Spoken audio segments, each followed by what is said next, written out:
मैं ये कहना चाह रहा हूं, देखिए वक्फ में बहुत क्लियर है, मंदिरों की, मस्जिदों की कमेटी, दरगाहों की कमेटी, कब्रिस्तान की कमेटी, उस पर कोई प्रभाव नहीं पड़ने वाला है। वक्फ का उससे कोई मतलब नहीं है। केवल जो लैंड का मामला है वो मैनेजमेंट का विषय है, उसका धर्म से कोई मतलब नहीं। इमरान मसूद कुछ काउंटर पॉइंट नहीं, अभी सुन ले पूरी बात। 1964 Allahabad high court judgment, clear cut पढ़ लीजिएगा। 1976 Bashir Ahmed versus state of West Bengal, जिसमें उन्होंने क्लियर कट कहा है कि ये कोई कॉन्स्टिट्यूशन में आर्टिकल 26 का मतलब इसमें नहीं है। अब सुनिए 1993 केरला हाईकोर्ट का जजमेंट, जिसमें कहा मुतव्वली इज नॉट इक्विवेलेंट टू महंत, ये इलाहाबाद हाईकोर्ट के जजमेंट में 64 में कहा गया है। तो बहुत साफ बात है, इट्स लाइक कि जैसे माइनॉरिटी इंस्टीट्यूशन है मदरसे, अब आप कहेंगे माइनॉरिटी कमीशन का चेयरमैन हमारी उसका होना चाहिए। भाई this is like a minority commission, तो माइनॉरिटी कमीशन का चेयरमैन नहीं होगा, हमेशा मुसलमान नहीं हो सकता। तो इनकी वो एक सिख भी हो सकता है। ये उस मानसिकता से हैं कि माइनॉरिटी कमीशन का चेयरमैन हमेशा मुस्लिम होता था, इसलिए इन लोगों को ऐसा लगता है। और एक बात मैं कह दूं, फिर हमारे राष्ट्रीय अध्यक्ष नड्डा जी ने फ्लोर ऑफ द हाउस पे बोला था, जिस ढंग के प्रोविजंस यहां हैं दुनिया में किसी मुस्लिम कंट्री में वक्त में नहीं है, ना सऊदी अरब में जो इस्लाम की जन्मस्थली है, ना इंडोनेशिया में जो सबसे बड़ा मुस्लिम कंट्री है, ना टर्की में जो खिलाफत की सीट रही है, और ना आईएसआईएस वाले इलाके वाले इसमें सीरिया और इराक में, इसलिए, और ना पाकिस्तान और बांग्लादेश में। इसीलिए मैंने बोला था, कहावत होती हिंदी में, नया मुल्ला प्याज ज्यादा खाता है, यहाँ गैर मुल्ला प्याज ज्यादा खाता है, और इतना प्याज खाता है कि आंखों से आंसू निकलते हैं। भाई साहब ऐसा है कि कौन गैर मुल्ला, कौन हिंदू, कौन मुसलमान, उसका सर्टिफिकेट भारतीय जनता पार्टी नहीं देगी।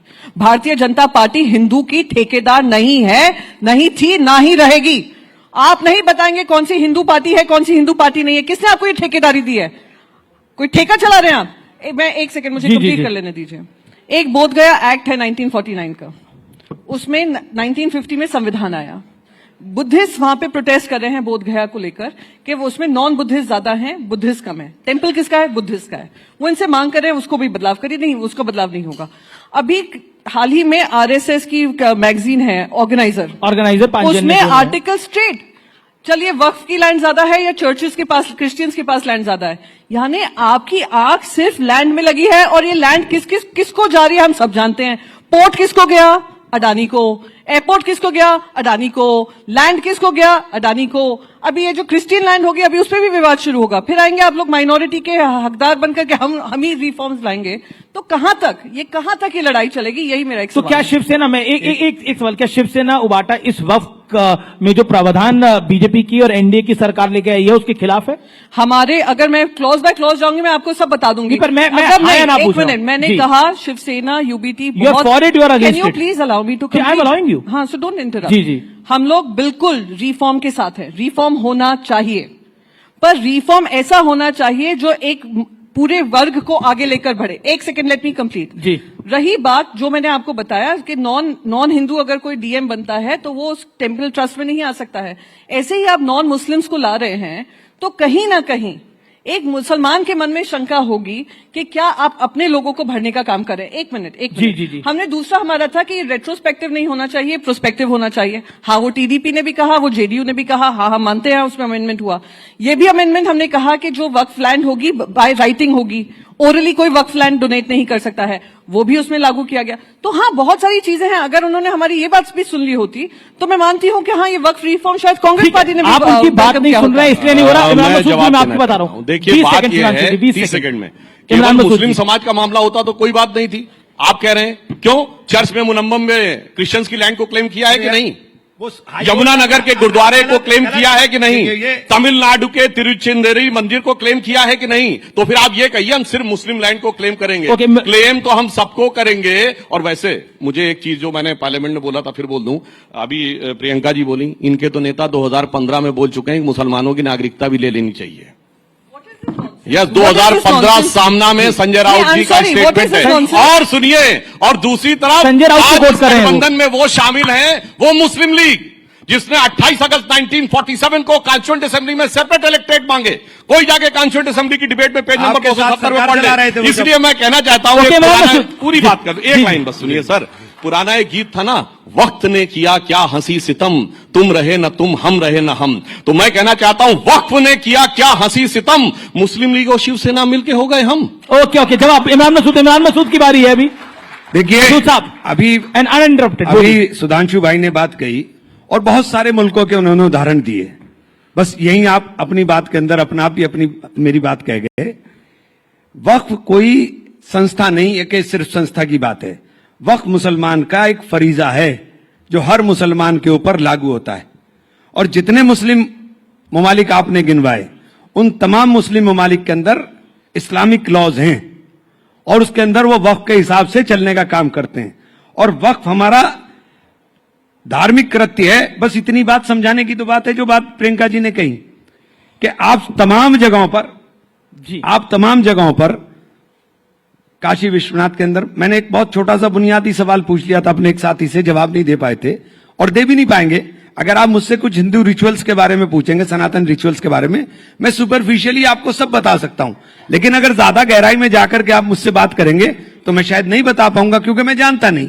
ठीक इसी तरीके से अगर आपको सुपरफिशियली कुछ मैं पूछूं, आप बता देंगे इस्लाम के बारे में, लेकिन गहराई की तरह साथ नहीं बता पाएंगे। उसके लिए आपका मुसलमान मसूद साहब पर मेरा एक काउंटर क्वेश्चन है, 2013 में जो कांग्रेस की सरकार ने एक्ट पास किया था, क्या वो संविधान से ऊपर नहीं था जिसके अंदर ओवर रीच थी वक्फ की? नहीं, ये मेरा पॉइंट है। नहीं कहीं नहीं थी। ये गलत प्रोपेगेंडा किया गया।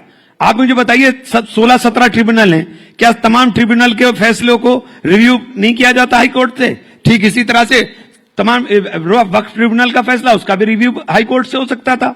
आपने कह दिया कि उसको कोई चैलेंज नहीं कर सकता। अरे भाई, ये कैसे मुमकिन है? ये कैसे मुमकिन है? आपने कहा कि वक्फ कहीं भी प्रॉपर्टी डिक्लेयर कर सकता है। अरे वक्फ अगर इतना बड़ा पावरफुल था तो हम तो रोज पार्लियामेंट में जरा सा वक्त मिलता है, किसी कोने में जाके नमाज पढ़ लेते हैं, तो पार्लियामेंट भी वक्फ हो जाती क्या? नहीं हो सकता। जब तक वक्फ की प्रॉपर्टी जो वक्फ करने वाला है, जो वाकिफ है, जब तक वो उसका 100% ओनर ना हो, उस पर किसी तरह का कोई विवाद ना हो, तब तक वो वक्फ नहीं किए जा सकती। आप तीनों पार्लियामेंटियंस हैं, मैं आप तीनों के भाषणों में से कुछ कोट करूंगा और मैं मैं एक चीज कहना चाहूंगा। क्यों कहा? मैं शुरुआत कर लेता हूं। मैं सुधांशु त्रिवेदी आपके पास आऊंगा। इमरान मसूद आपसे शुरुआत कर लेता हूं। इमरान मसूद, आपने बोला कि इस देश में मुसलमानों का गला घोटा जा रहा है, यह आपका बयान था। गलत क्या? नहीं, आपने बयान दिया कि इस देश में मुसलमानों को 2वें दर्जे का सिटीजन बनाया जा रहा है और गला घोटा जा रहा है। क्यों कहा? मुसलमानों के साथ हो क्या रहा है कि मुसलमान, अब वही बोल रहा हूं ना जी, मुसलमानों के साथ हो क्या रहा है कि मुसलमान घर में रहे तो दंगाई घुस करके निकाले बाहर, और बाहर निकले तो पुलिस छाती पर गोली मारे। क्या हुआ संभल में? पहले सर्वे के लिए गए, कुछ नहीं हुआ।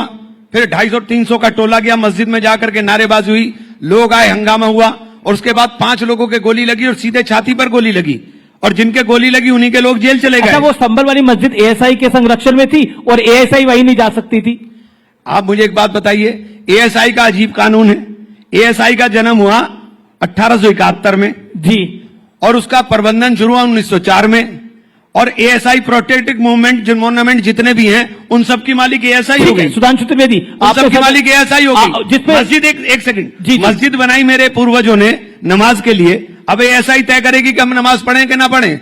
एएसआई तय करेगी कि हम कहीं वजू खाना वजू करें कि ना करें? मैं एक लास्ट के अंदर दूसरा सवाल भी लूंगा, लेकिन अभी हमारे पास काफी समय है। मैं सुधांशु त्रिवेदी, आपने सदन में एक बात बोली जिसपे दिग्विजय सिंह को ऑब्जेक्शन हुआ, देश के गृह मंत्री खड़े हुए। आपने बोला कि इस देश के मुसलमान को कभी इशरत जहां से जोड़ा गया तो कभी किसी और के साथ जोड़ा गया। क्या आपको लगता है कि आप भी, मतलब आपसे मेरा तारुफ भारतीय जनता पार्टी से, मुसलमानों को एक जिसे कहते हैं मार्जिनलाइज करना चाहते हैं? यह आरोप है। इन्होंने कहा कि भाई इस्लाम के पवित्र कर्तव्य में एक वक्फ है। भाई मेरी समझ तो इतनी है, इस्लाम में 5 ही पवित्र कर्तव्य हैं, रोजा, कलमा, नमाज, हज और जकात। इसमें वक्फ कहां है भाई? और मैं ये भी बताना चाहता हूं, इसी बात में 1894 में प्रिवी काउंसिल का जजमेंट आया था जिसमें सर सैयद अहमद ने कोट किया था कि वक्फ मूल इस्लामी परंपरा का हिस्सा नहीं है, ये शरिया का हिस्सा है। उसके लिए मुजार शब्द का प्रयोग किया। इसलिए वक्फ अल औलाद, आपको बड़ी मजेदार बात पता है, वक्फ अल औलाद यह है कि मैंने जमीन तो वक्फ कर दी मगर रहेंगे मेरे ही परिवार के लोग। मतलब मैंने अपना पैसा तो मंदिर को दान कर दिया मगर रहेगा वो मेरा। ऐसा आपने विचित्र उदाहरण नहीं सुना होगा, इसलिए वो क्वैश किया गया। मगर कांग्रेस ने 1906 में कलकत्ता अधिवेशन में प्रस्ताव पारित किया कि नहीं, वो कुछ गलत हो गया है, दोबारा किया जाए। अब मैं एक सेंटेंस कोट करता हूं, चूंकि वक्फ एक मुस्लिम प्रॉपर्टी से रिलेटेड मैटर है, तो इसका गवर्नमेंट या पब्लिक पॉलिसी से कोई मतलब नहीं होना चाहिए। यही तो आज बोल रहे हैं। ये इंपीरियल लेजिस्लेटिव काउंसिल में अप्रैल 1913 में मोहम्मद अली जिन्ना का स्टेटमेंट है, जो कांग्रेस के सपोर्ट से इन्होंने अंग्रेजों के जमाने में कराया। 1913 से 2013 तक इनकी किस वाकफियत ही नहीं बदली। और मैं पूछना चाहता हूं, इमरान मसूद साहब तो यूपी के रहने वाले हैं, यूपी कह रहे पढ़ाई लिखाई में पीछे रह गए। पता है आपको, सैयद मुसलमानों की रेट ऑफ लिटरेसी 1931 में 24% थी, जब यूपी की 8% थी। और जातिगत सर्वे था तो यूपी में जो सबसे पढ़ी लिखी ब्राह्मण कम्युनिटी मानी जाती थी हिंदुओं में, वो 15%, क्षत्रियों में 13%, सैयद मुसलमान 24%, ब्यूरोक्रेसी में 20%। कहां चले गए मेरे भाई? आज बाकी माइनॉरिटीज को आप देखिए, सबसे पढ़ी लिखी आज कम्युनिटी कौन है हाईएस्ट एजुकेशन में? पारसी 0.001% की माइनॉरिटी। सबसे प्रॉस्परस, जो सबसे ज्यादा कंट्रीब्यूट करती है इनकम टैक्स में, जैन 1% की माइनॉरिटी। सबसे एंटरप्रेन्योर कम्युनिटी कौन है? सिख 1.8% की माइनॉरिटी। उसके बाद आप देखिए क्रिश्चियंस में एजुकेशन का स्तर कितना है, यहूदी छोटी सी माइनॉरिटी कितना है। और ये जबकि मैं आपसे कहूं आजादी के समय इनमें से किसी एक की भी रियासत नहीं थी, एक दो सिख रियासतें छोड़ दें, जबकि इनकी तो लाइन लगा के रियासतें थी। पटौदी के नवाब, भोपाल के नवाब, रामपुर के नवाब, लखनऊ के नवाब, जूनागढ़ के नवाब, हैदराबाद के निजाम। और आज कहते हैं साहब हम तो मजलूम हो गए। क्यों? जो हुक्मराने वक्त थे वो आज मजलूम हो गए, क्योंकि सेक्युलरिज्म के जाल में ऐसे फंसे और उल जलूल हो गए। और सुनिए ये उल जलूल मामला क्या है। 2013 में आई सच्चर कमेटी की रिपोर्ट, जो कहती मुसलमानों के हालात इतने खराब हैं कि साहब ये तो शेड्यूल कास्ट से बदतर है। और आपको पता है 1913 से 2013 तक 17 लाख एकड़ जमीन आई थी वक्फ में, और 2013 से 2023 में 21 लाख ऐड हो गई। मतलब गजब का आपका लॉजिक है। एक तरफ कह रहे हैं शेड्यूल कास्ट से बुरी स्थिति है और दूसरी तरफ ऐड होते जा रहे हैं। और सर आंकड़ा तो ऑन उस पे बोला। सर आप तो सदन में हैं, आपको विशेषाधिकार हनन ले आना चाहिए मंत्री के खिलाफ, अगर आपको आपत्ति है तो लाइए साहब। सुधांशु जी, हाउस पे दिया मेरे सवाल का जवाब नहीं दिया आपने। जो था मैं उस पर आता हूं, लेकिन प्रियंका पहले बोले। एक लाइन बोल दूं इस पे। प्रियंका जी, देखिए मुसलमानों के बारे में समस्या क्या है कि आज के जमाने में लोगों को मुस्लिमों की जो लियाकत थी उसके बारे में भी नहीं पता है। एक दौर था जब मुसलमान दुनिया में सबसे पढ़ी लिखी कम्युनिटी होती थी। बैतुल हिकमत का नाम आपने बगदाद का सोचा होगा, that was a centre of knowledge. आपको पता है कि शुश्रुत संहिता का सबसे पहले अनुवाद अल शुश्रुत ने कराया था अरबिक में। आपको पता है कि ये मैंने जो पार्लियामेंट में ही बोला था कि जो पहले हिंदी न्यूमेरल्स वहां पे गए, जिसलिए अरबी में इनको हिंदसा कहते हैं, उससे सबसे पहले अल जब्र ने ट्रांसलेट किया, उससे अलजेब्रा बना। फिर अल ख्वारिज्म ने जो ट्रांसलेशन किया, जो मैथमेटिक्स दी, एल्गोरिथम वर्ड वहीं से आया है। कोलंबस ने जिस नक्शे को लेकर पूरी दुनिया की तरफ चला था, वो बनाने वाला भी मुसलमान था, एक अल इदरीसी। उसके बाद जी इनका एल्गोरिथम ऐसा बदला कि 700-800 साल में सुधांशु जी पैदा हुआ। सिर्फ प्रियंका जी को आने दीजिए, मगर अब्दुल कलाम के साथ नहीं, औरंगजेब के साथ जाके खड़े हो ओके प्रियंका, हमारे पास बड़ी लर्नेड ऑडियंस भी हैं। वारिस पठान साहब बैठे हैं, आनंद रंगनाथन बैठे हैं। ओके बोलिए प्रियंका जी। मैं इनकी तरह आवाज रेज करके अपना पॉइंट नहीं रख सकती हूँ कि आप आवाज रेज कर दीजिए कि कोई दूसरा ना बोल पाए। मैं बस एक ही चीज कहूंगी, अभी मैं जब उनको सुन रही थी और इतना पैशनेटली मुसलमानों के अधिकारों के लिए बोल रहे थे, तो मुझे मोहम्मद अली जिन्ना ही याद आ गए। जैसे मोहम्मद अली जिन्ना ने आर्ग्यूमेंट दिया था और पाकिस्तान को अलग कर दिया था, इनका आर्ग्यूमेंट बिल्कुल उसी तरीके का था। तो आज ये मॉडर्न डे जिन्ना कौन बनकर बैठे हैं, आज इनकी भाषा से बहुत स्पष्ट हो गया है। जहां बता रहे हैं अरे देखिए हम लोग क्या थे, हमें क्या कर दिया, तो ये इनका आप कह रहे हैं मॉडर्न डे जिन्ना है? बिल्कुल, जो उस दिन अमित शाह जी ने भी कहा, जिस औरंगजेब की कब्र में मरसिया पढ़ाने वाले को राज्यसभा आप भेजेंगे, के लिए करते हैं हम, मुसलमानों के लिए करते हैं हम, मुसलमानों के लिए करते हैं, ऐसे ही नहीं। अरे मैंने तो बताया मुसलमानों में क्या था और कहां से कहां पहुंचा। अमित शाह आपने मेरा सुना ही नहीं। मैंने कोट किया, हमने अपना तो बोला ही नहीं, सिर्फ एक डॉक्टर अब्दुल कलाम। अमित शाह के लिए जब इतना जोर जोर से चिल्लाते हैं ना, तो सिर्फ अपनी आवाज सुनाई देती है, लॉजिक की आवाज कम हो जाती है। तो कुछ सुनाई नहीं पड़ रहा आजकल। बोलिए प्रियंका जी। आपको समय कम मिला है शायद, मुसलमानों के प्लीज ना, मुसलमानों के अधिकारों का हनन हो रहा था, किस तरीके से वो प्रताड़ित थे, किस तरीके से वो गरीब किए जा रहे थे, सब किया।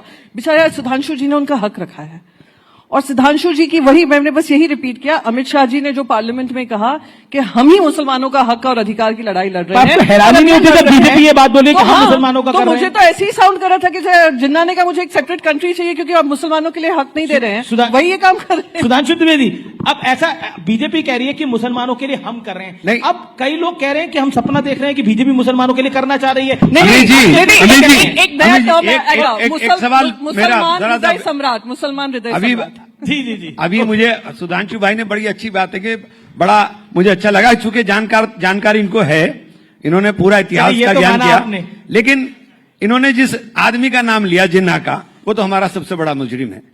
अगर जिन्ना ने ये गुनाह ना किया होता तो आज इस हालत में हम आप धमका ना रहे होते। हमारा सबसे बड़ा गुनाहगार जिन्ना है, और जिन्ना आपका साथी था, हमारा साथी और नहीं था। औरंगजेब एक मिनट, और एक मिनट सर, एक मिनट सर, औरंगजेब मत, अभी एक मिनट सर, जिन्ना आपका साथी था, हमारा नहीं।